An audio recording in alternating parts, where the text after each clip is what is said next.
Italian cinema ലോകത്ത് ഒരിക്കൽ ഏറെ വിവാദങ്ങളും ജനശ്രദ്ധയും നേടിയിരുന്ന സെലൻ എന്ന താരത്തിന്റെ യഥാർത്ഥ പേര് ലൂസ കാപ്പോനെഗ്രോ എന്നാണ്. അവളുടെ ജീവിതം വളരെ വ്യത്യസ്ത ഘട്ടങ്ങളിലൂടെ കടന്നുപോയതാണ്. കലാരംഗം, വിവാദങ്ങൾ, വ്യക്തിപരമായ വേദനകൾ, പുതിയ തുടക്കങ്ങൾ ഇവയെല്ലാം ചേർന്നതാണ് ഇന്ന് നാം അറിയുന്ന സെലൻ. ജനനവും ബാല്യവും. ജനനം 1966 ഡിസംബർ 17, റോം, ഇറ്റലി. ഒരു എണ്ണ വ്യവസായിയുടെ മകളായ അവൾ ബാല്യകാലം റവന്നയിലാണ് കഴിച്ചുകൂട്ടിയത്. സിനിമാലോകത്തിലേക്കുള്ള പ്രവേശനം. യുവത്വത്തിൽ പ്രായപൂർത്തി ക്ലബ്ബുകളിൽ അവതരണം ആരംഭിച്ച അവൾ 26-ാം വയസ്സിൽ ആദ്യത്തെ പ്രായപൂർത്തി സിനിമയിൽ അഭിനയിച്ചു. ശേഷം അവൾ സെലിൻ എന്ന കലാനാമം സ്വീകരിച്ചു. 90കളിൽ പുറത്തിറങ്ങിയ ചിത്രങ്ങളിലൂടെയാണ് അവൾ യൂറോപ്പിൽ പേര് നേടിയത്. ആ കാലത്ത് പ്രായപൂർത്തി സിനിമലോകത്തിലെ ഏറ്റവും പ്രശസ്തയായ ഇറ്റാലിയൻ നടിമാരിൽ ഒരാളായിരുന്നു സെലിൻ. അഭിനയ കരിയറിന്റെ മാറ്റങ്ങൾ.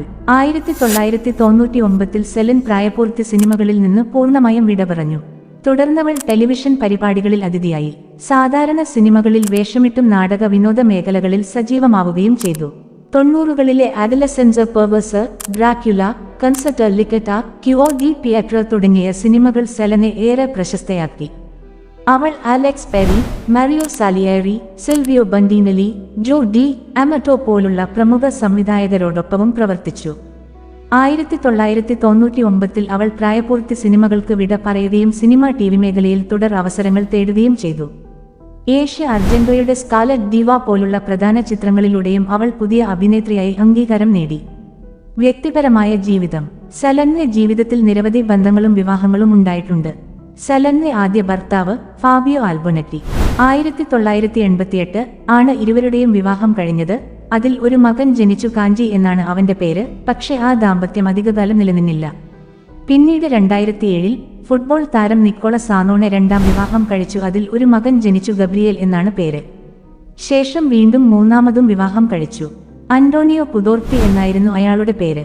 ആ ബന്ധം 2012 മുതൽ 2015 വരെ നിലനിന്നു. ഇപ്പോൾ അവൾ സിംഗിൾ ആണ്. 1999-ൽ പ്രായപൂർത്തി സിനിമകളിൽ നിന്ന് പിന്മാറിയ ശേഷമുള്ള ജീവിതത്തിൽ അവൾ വിവാദങ്ങളിൽ നിന്ന് അകന്ന മകനെ വളർത്തുന്നതിൽ മുഴുകി.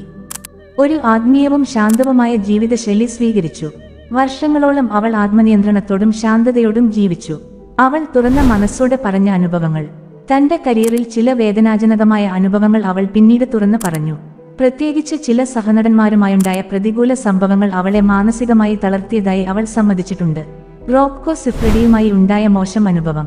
1993-ൽ റോക്കോ സിഫ്രെഡിയോടൊപ്പം ചെയ്ത ചിത്രമാണ് അവളുടെ കരിയറിലെ ഏറ്റവും വേദനാജനകമായ ഓർമ്മ. കൊറിയ ഡെല്ല സേറ എന്ന പത്രമാധ്യമത്തോട് പറഞ്ഞത് ഇങ്ങനെ: അവൻ സ്ത്രീകളെ ഉപയോഗിക്കുന്ന ആളാണ്. ചിത്രീകരണത്തിന് മുൻപേ സഹ അഭിനേതാക്കളുമായി എല്ലായ്പ്പോഴും നിർബന്ധിത ലൈംഗിക ബന്ധത്തിൽ ഏർപ്പെടും. ചിത്രീകരണത്തിന് മുൻദിവസം ഞങ്ങൾ തമ്മിൽ ബന്ധത്തിൽ ഏർപ്പെട്ടു. പക്ഷേ അത് അയാൾക്ക് തളർച്ച വരാതെയാകണം എന്നായിരുന്നു ലക്ഷ്യം. പക്ഷേ അത് നല്ല രീതിയിൽ അവസാനിച്ചില്ല. അടുത്ത ദിവസം സെറ്റിൽ ഞാൻ അയാളോട് പറഞ്ഞു, ഇന്നിനി വേണ്ട, നാളെ ആകട്ടെ എന്ന്. ആ പറഞ്ഞത് അദ്ദേഹത്തെ കോപിപ്പിച്ചു.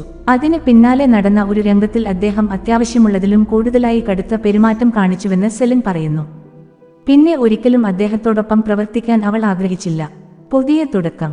സമീപകാലത്ത് അവൾ ജീവിതത്തിലേക്ക് പുതുതായി തിരികെ വരികയാണ്. 2024 അവൾ സെലിബ്രിറ്റി ഐലൻഡ് എന്ന റിയാലിറ്റി ഷോയിൽ പങ്കെടുക്കാൻ തീരുമാനിച്ചു. ഒരുപാട് വർഷങ്ങൾക്കുശേഷം വീണ്ടും പൊതുവേദിയിലേക്ക് ഒരു ശക്തമായ മടങ്ങിവരവ്. സെലന്റെ ജീവിതം തിളക്കവും വിവാദവും വേദനകളും തിരിച്ചുവരവും ആത്മീയമായ മാറ്റങ്ങളും പുതുതലമുറയിലേക്ക് തുറക്കുന്ന പുതുവഴികളും എല്ലാം ചേർന്ന ഒരു ശക്തിയുടെ കഥയാണ്.